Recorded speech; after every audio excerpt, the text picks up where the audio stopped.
Notre invité Jordan Bardella, député européen, vice-président du Rassemblement national et candidat du Rassemblement national aux élections régionales en Île-de-France. Je parlerai un petit peu de l'Île-de-France tout à l'heure.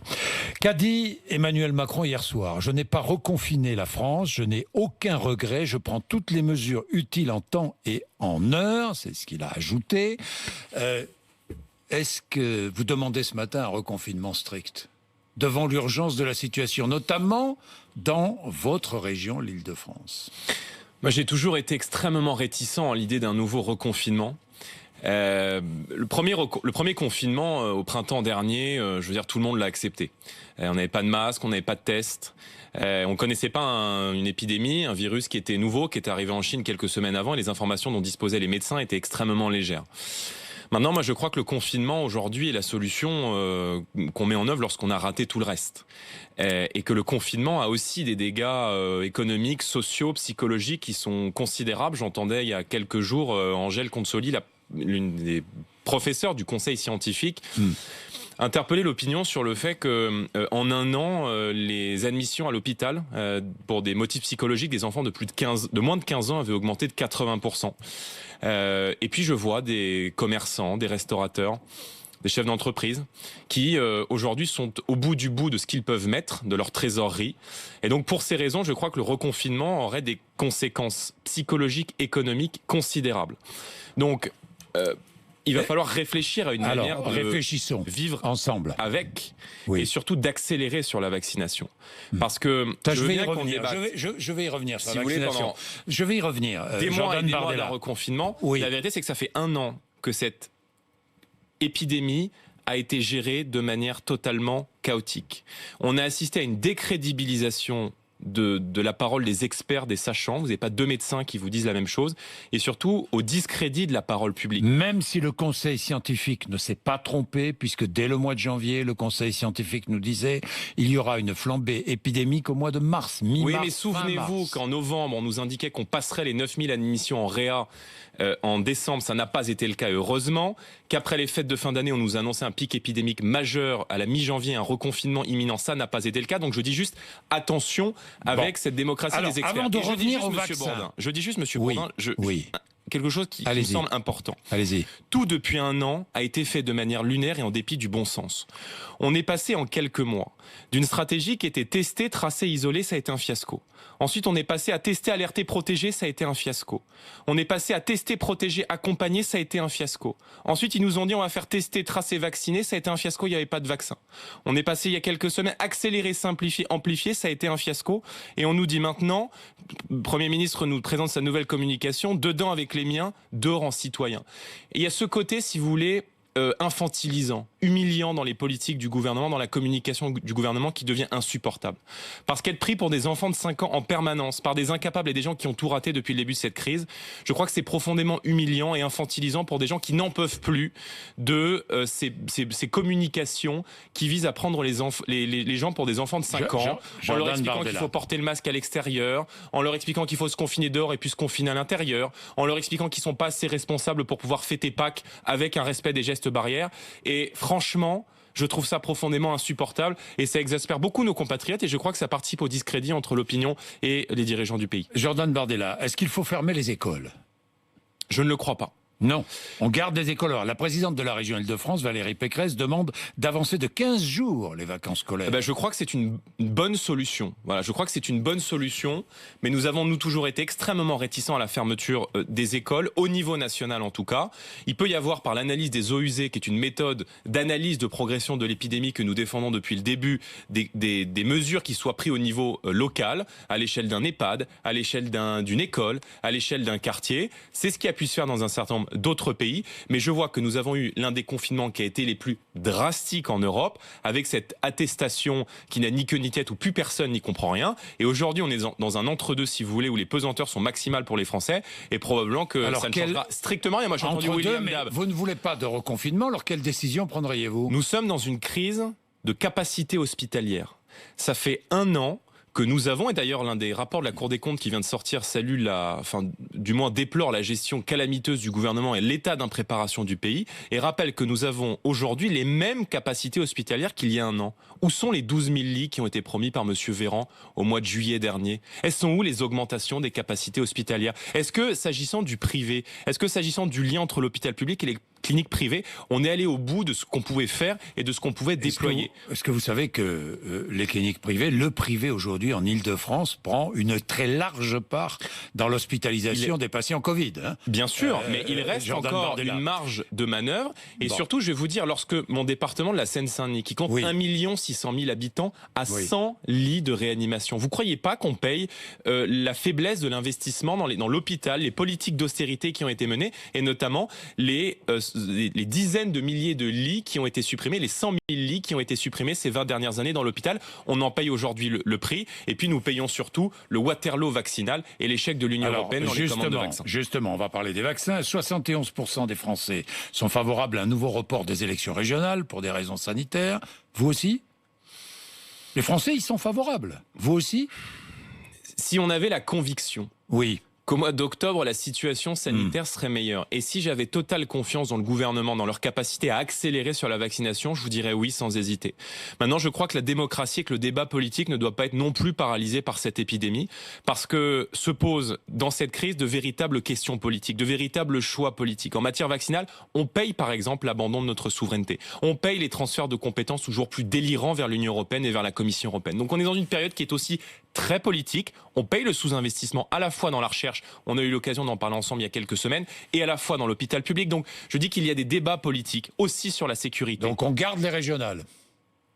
En l'état, je crois qu'il faut maintenir les élections régionales, à moins que le gouvernement nous fournisse, parce qu'encore une fois, dans l'opposition, nous n'avons pas les données scientifiques dont dispose le gouvernement, qui pourraient évidemment laisser à penser que ces élections doivent être reportées. Parlons de l'Europe, justement. Faut-il maintenant un protectionnisme vaccinal européen? Je veux dire par là, les doses fabriquées en Europe doivent-elles rester en Europe? Mais c'est marrant parce que moi, j'ai le sentiment que cette crise, vous voyez, elle a validé à peu près toutes les analyses que faisait le Rassemblement national depuis plusieurs années. Le Royaume-Uni, les États-Unis d'Amérique, qui ont aujourd'hui vacciné très très largement, beaucoup plus massivement, ont exporté à l'extérieur de leur territoire 0 dose de vaccin. L'Union européenne, c'est 77 millions de doses de vaccins qui ont été exportées, alors même que nous souffrons d'une pénurie dans l'intégralité des pays européens et que nous avons vacciné aujourd'hui à peine 10% de la population européenne.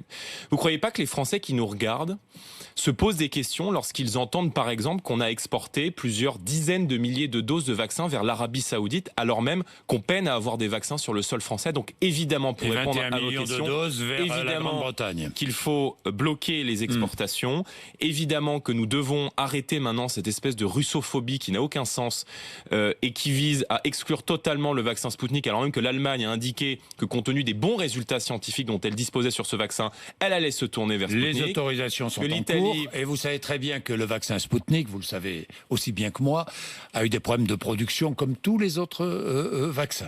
Comme tous les autres vaccins. Oui, mais il faut trouver des solutions. C'est De Gaulle disait les grands pays le sont pour l'avoir voulu. Et lorsqu'effectivement on est totalement amorphe, qu'on est l'homme du passif comme l'est Emmanuel Macron, eh bien effectivement qu'on paye les résultats de son inaction. L'Italie par exemple, l'Italie a d'ores et déjà indiqué qu'elle allait mettre en place sur son territoire des usines de vaccins. Sputnik, moi je suis content, la France aussi. Mais pas avec le vaccin russe. Si. Pas avec le vaccin russe. Il y a une usine de production. C'est ce qu'a dit.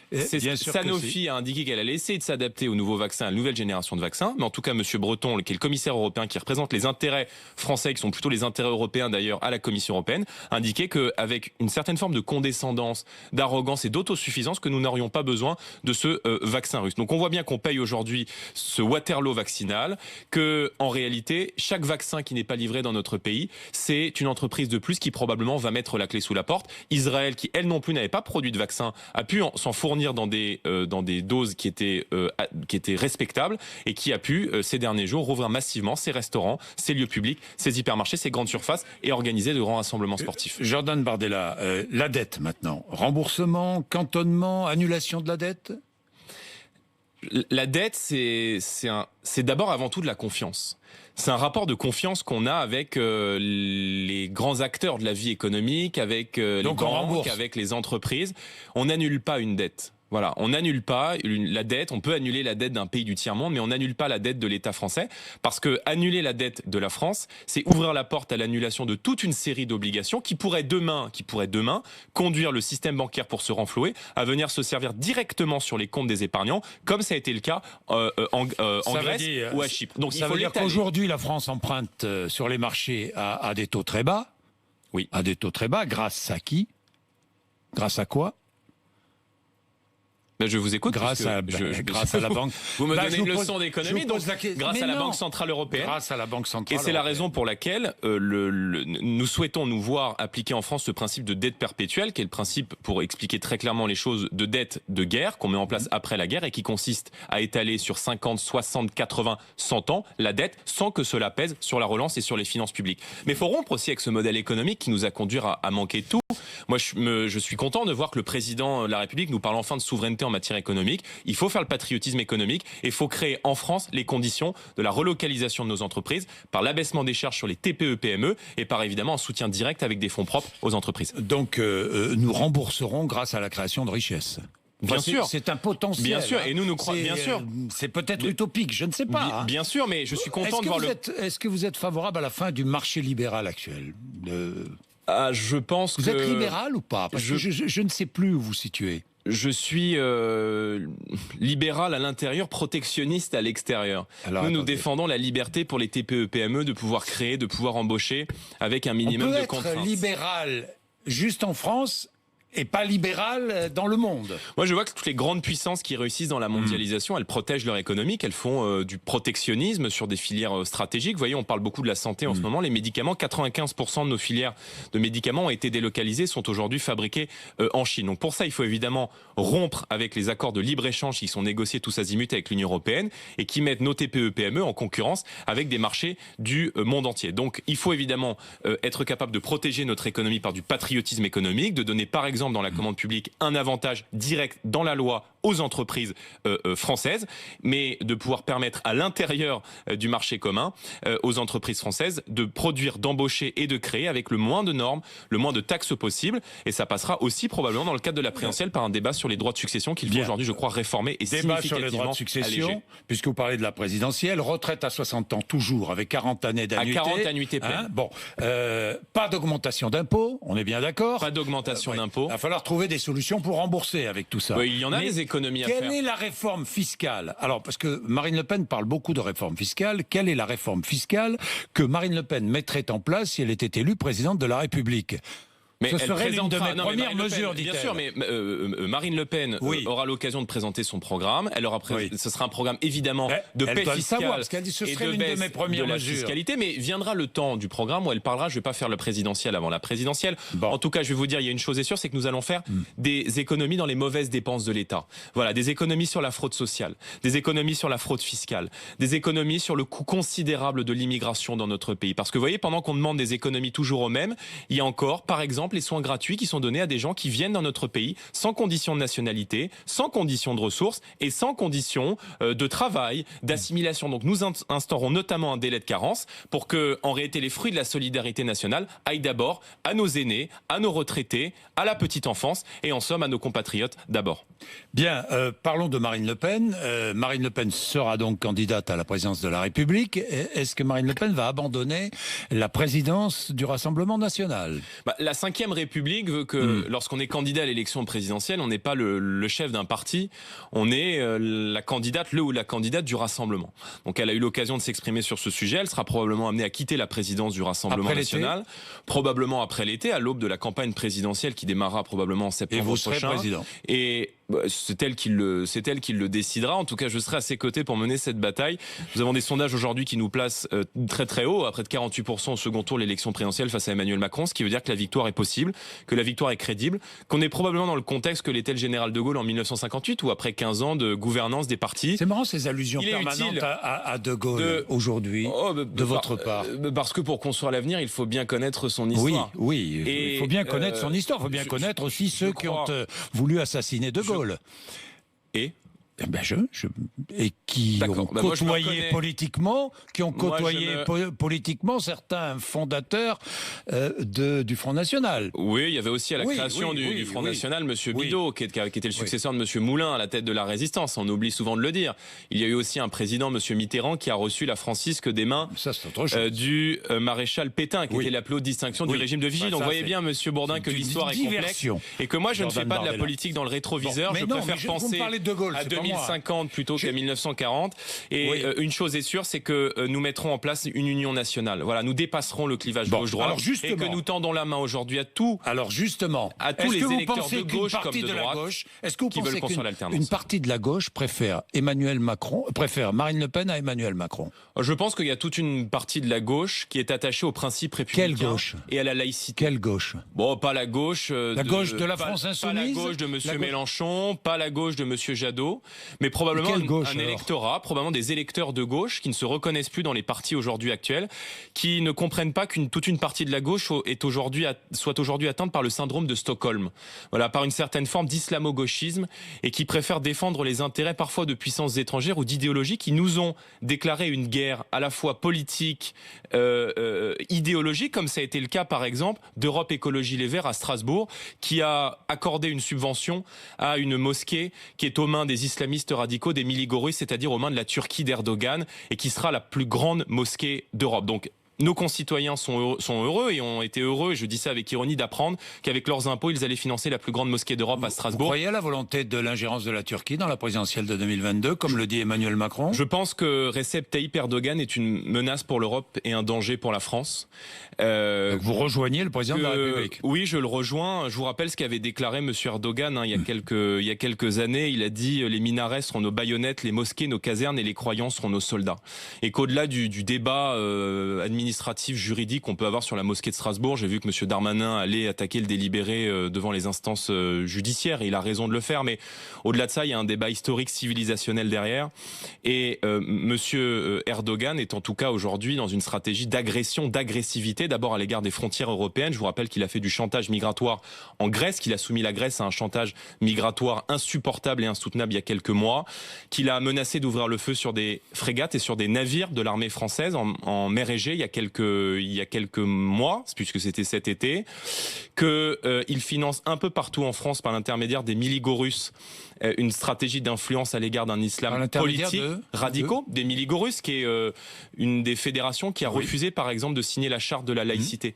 Donc voilà une association aujourd'hui dont le patron, je prends à témoin un article qui avait été fait dans le JDD, qui était parfaitement sourcé, qui nous dit que le chef des miligorus, l'outil d'influence de la Turquie en France, une fédération qui a refusé de signer la charte des principes républicains, est une association dont le président est suivi pour radicalisation. Moi, je pose la question au ministre de l'Intérieur.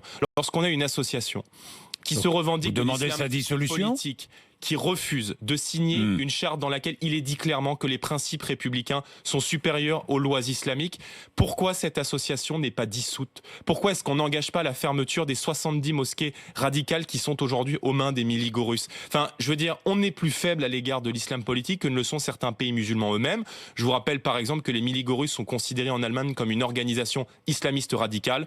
Donc il faut aujourd'hui des sanctions extrêmement fermes à l'égard de la Turquie. Il faut mettre fin au jeu de dupes d'Erdogan, qui est devenu un véritable danger pour les intérêts français, pour la culture française, pour la laïcité et pour l'indépendance de notre pays.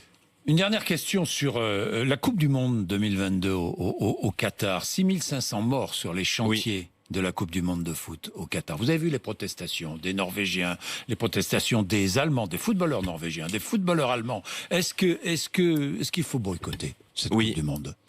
Moi, je suis extrêmement mal à l'aise avec une Coupe du Monde au Qatar, qui est un pays islamiste, qui prône une lecture extrêmement radicale de l'islam politique et qui a, à l'égard de l'islamisme radical dans le monde, une lecture particulièrement trouble et ambiguë, qui traite ces travailleurs... Le Rassemblement national demande à l'équipe de France, de boycotter cette Coupe du Monde. Travailleurs comme des esclaves. Oui. Bah, moi, je m'interroge. J'entends pas les belles âmes qui nous donnent des leçons sur le vivre ensemble et la laïcité en France, notamment à gauche. On parlait de cette fracture fracture à gauche sur la tenue de la Coupe du Monde au Qatar. Donc moi, je vous donne mon sentiment. Je suis extrêmement mal à l'aise avec cette Coupe du Monde. Et vous demandez à l'équipe de France de ne pas s'y rendre? Je ne comprends pas la mansuétude qu'a eu la diplomatie française pendant un certain nombre de temps, et notamment les organisations internationales, y compris sportives, à l'égard d'une pétromonarchie qui a fait de la charia son code, ses lois et ses normes. Merci Jordan Bardella d'être Merci venu nous voir ce matin sur RMC et BFM TV, il est 8h53.